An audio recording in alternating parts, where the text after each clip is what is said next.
Alright guys, we're going back at it again with the Marvel Review Countdown, day 10 of 18. We're still leading up to Black Panther, and with the reviews that came out yesterday, nothing but goodness is what I heard. You know what? I take that back. A few minor hiccups in the movies, but none of that really just bogged the movie down to the floor. So, even more reason to look forward to the premiere of Black Panther. But now we're talking about the Guardians of the Galaxy. And for many of you, this may be your favorite movie in the MCU. But here's why it isn't for me. For one thing, I gotta admit to the good points in this film. And the good point of this film is the comedy. Because comedy is like the main drive for this film. And that is kind of what I am. It kind of brings me down. Because while the comedy was great, it didn't hit me as much as many people did. And for me, the comedy just kind of, while I laughed, it didn't really save me from judging it from the more dramatic tones that it failed at bringing. And that's one of the reasons why this movie kind of gets bogged down for me.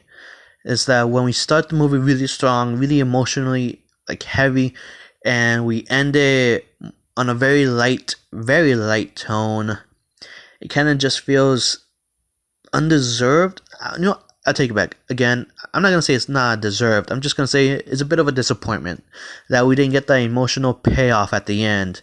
And that's another thing that I need to mention, is that one of the reasons why we probably didn't have the emotional payoff is that the villain really doesn't seem to fit in the overall story. He's just kind of a big-ass goon who's very powerful.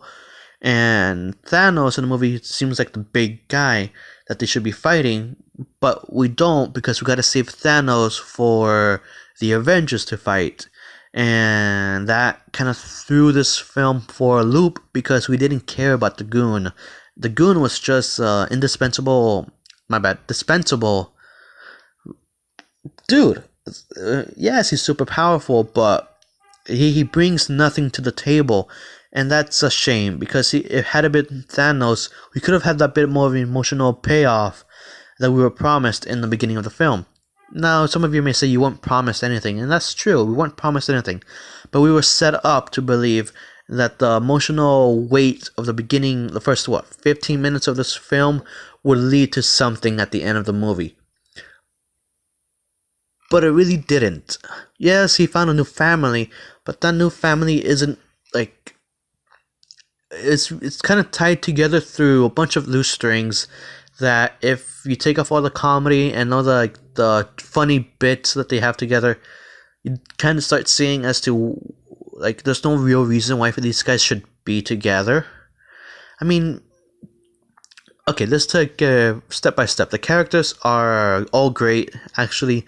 I think the whole roster of characters, except for the villain, and I mean the villain and the villain's henchman, which is weird, actually, now that you think about it, is all just meh. I didn't care about Gamora's sister, I didn't care about the goon, and I definitely was, while I was intrigued with Thanos, he was just a cameo, which sucks.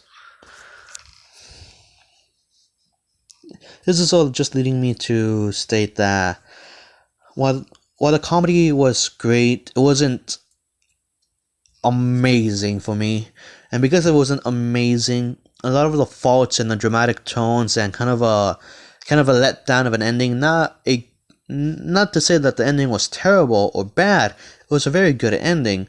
It just didn't bring the weight that it should have.